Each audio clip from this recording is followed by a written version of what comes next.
President Tsai Ing-wen. Mm-hmm. She visited the House representative, right? Mm-hmm. She also just visited America, which is kind of unprecedented, right?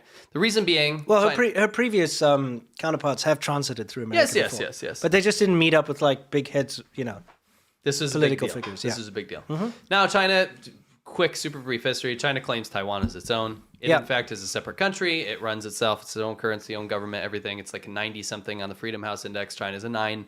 It's not part of China. But China claims it, and they make it their utmost goal as CCP leadership to take it back. Yeah. So you've probably been seeing a lot of stuff about them threatening to take back Taiwan, and the World War III is going to involve Taiwan and China and the U.S.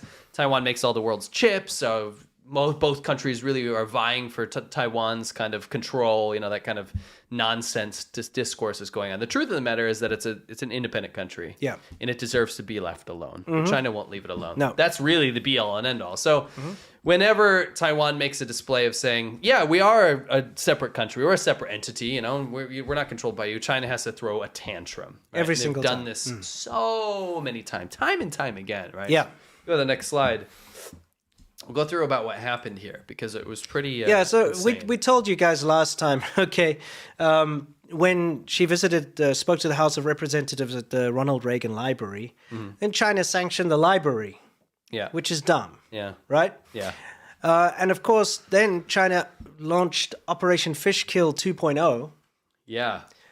Just in case you're not familiar with Operation Fishkill, we'll catch you up. Yeah. So this is, by the way, this was a simulated attack that they broadcast all over China, social media, on TV, and so on. This is a simulated attack on Taiwan. Yeah. I mean, come on, guys. This is really in poor taste. By the way, this is the Chinese government. This is not a fan fiction video. Can I just throw something in here? Sure. China, this is really ugly. This is like the worst CG I've ever seen in my life. This sucks and it's gross. Make better shit. Not only that, but if you take a look, they only managed to hit the island twice. I know, look. It looks like they hit Ilan, and it looks like they hit freaking Kaohsiung, and that's it. Yeah. I mean, come on, you're firing all these missiles and stuff, and you only hit twice. Shows your precision strikes are not... Well, you know what it actually shows you? What?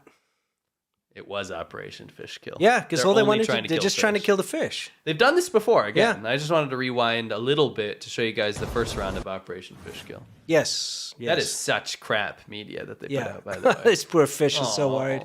My heart goes out to the fish. Yeah, see, Operation Fishkill, that is when the Chinese government attacks the fish around Taiwan. So yeah, just a little bit of a flashback for you guys.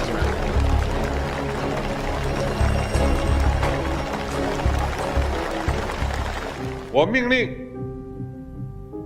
全军各级要强化练兵备战鲜明导向，坚定不移把军事训练摆在战略位置，作为中心工作抓住不放，抓出成效。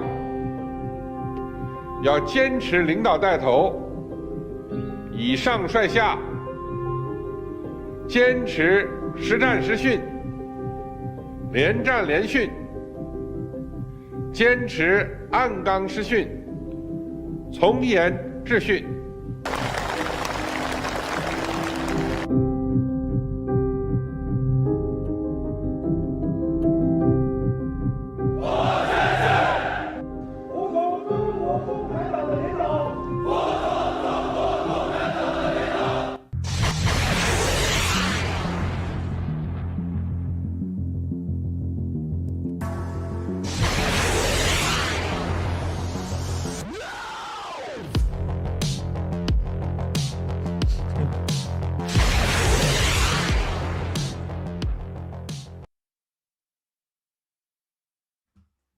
So that was Operation Fishkill 1.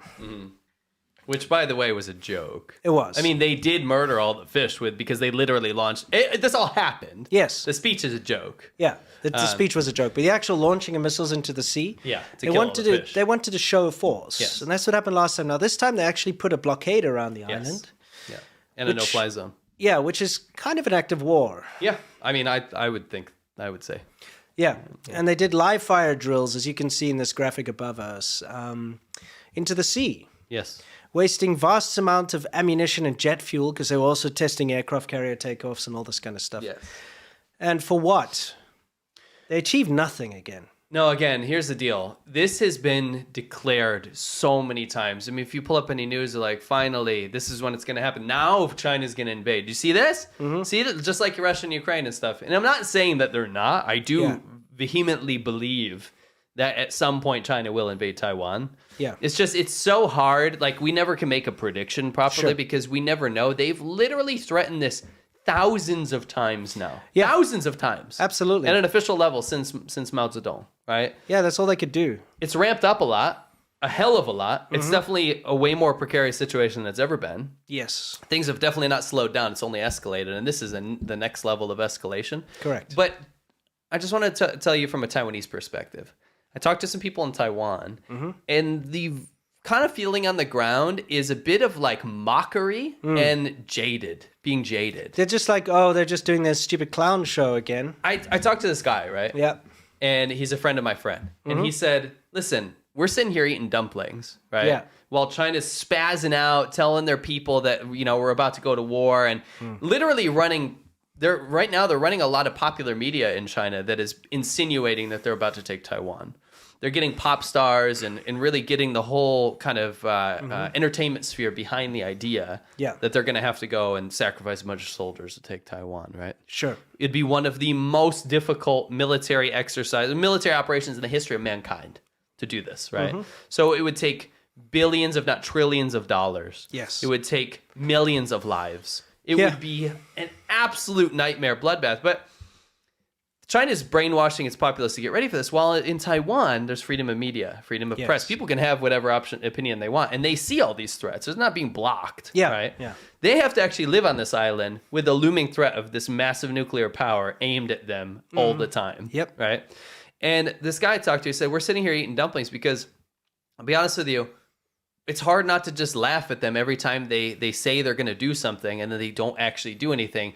And it's almost like no one in Taiwan would be surprised if China invaded tomorrow. Yeah. Because they've invaded so much that no one even cares anymore. It's like, well, of course we're going to fight. Yeah. Screw them. You know? It is. It's just the boy who cried wolf far too many times. Yeah. So people just get complacent. They're like, whatever. I'll never be that guy. I don't know if I can speak for you, but you know that all the people that were denying, like when U.S. intelligence was like, Russia's about to invade Ukraine, everyone's like, no, you idiots. Of course they're not going to invade. And then they invaded like the next day or whatever. I'm never going to be that guy that says China's not going to invade Taiwan. Sure. I just think that it's impossible to predict, unless you see a massive buildup that I would insinuate something like this. It's impossible to predict it, next week or in 5 years or in 2 years or whatever. They did have that massive buildup before. For Operation Fishkill 1. Yes. But then when the Ukraine thing didn't go well for Russia, they kind of backed away. So they were planning. I'm telling you, if Russia's invasion was successful, they would have gone ahead. At least. They definitely are using Russia as like a litmus test. Yeah, like, for sure. Hey, let's see how it goes with Russia. If they can pull it off, we can pull it off, You have to admit, though, and I think you'd agree, right? It's impossible to predict. Yeah. They've just literally said so many times that we're about to do it. We're about to do it, and when is it going to happen? At this point, you're like, well, then prove it, That's what I'm saying. The feeling on the ground in Taiwan's like, okay, do it then. Whatever. Holy shit. Stop wasting my time. Yeah, I love those patches of the bears. Yeah, those beating are cool, up Winnie the Pooh. Yeah, anyway, what's our foreign ministry water cooler have to say today? Oh, yeah. He was bragging about the old blockade, the old no-fly zone, which to me is like... Bro, your intentions are pretty clear now. Yeah. I mean, we better kind of shit or get off the pot at this point. Like, be ready to defend Taiwan. Yeah, I think what they're trying to do is kind of create a new status quo. So they've putting these blockades up there and putting some warships in the sea, and I think they're kind of going to let them linger. Yeah. Hang around. Do you have to let it linger? And then... possibly just kind of make it status quo that they stay there. Yeah. Or that these flights, these incursions that happen daily are just going to continue. Sure. I think that's what they're trying to do. I would reckon you're correct. Anyway, not good to see this escalation for sure. No. Not keen on seeing any of this. It's just a toddler throwing a bloody tantrum. It is. Just really. Because the president went to go and speak at a library with another Democratic politician, then they get all like uppity. I can tell you this, though. theoretically, if you look at like what China can do right now, China cannot invade Taiwan. Yeah. They cannot do it successfully. It would be, you know how like Russia was bragging about their whole how many day operation or whatever? Yeah, 3 day or 1 week like, or whatever. They're years into it, over a year into it. China, you got to understand, that's a land-bordered country. You got to understand, China. With very easy to cross borders. Yes. We're talking about a high sea invasion of a country that has had decades to fortify. prepare, yeah. And guess what? It did do that. China didn't prepare for decades for this. Taiwan did to defend itself, and I'll tell you what, it's a hell of a lot easier to defend yourself than it is to invade an island that is fortified against this defense. That's or correct. This invasion. So it would just simply, I'm not saying China would lose. What I'm saying is it would not be what people think. Yes. It will be insane. Yeah. Anyway, they've been effing around in the sea Operation Fishkill too. Angry Birds was huge in China. It would have been the first birds many Chinese would see. Remember Harry Potter, the martial artist? So Mario, it's Sonic and Mario together. Chinese knockoff Titanic on Nintendo. You expect it to control well? Whale! It's just called Whale. Cursed pond! Ass art. I don't know what What is ass ass art? Let's see. Want to destroy this mountain? Yes or no? Well, it is China. Oh, yeah, dude. Yeah, definitely. It's like a mouse simulator. Yeah. Looks like Winnie the Pooh. Oh, Winnie the Pooh. This one's officially illegal. How do you win? You know how you win is you turn it off.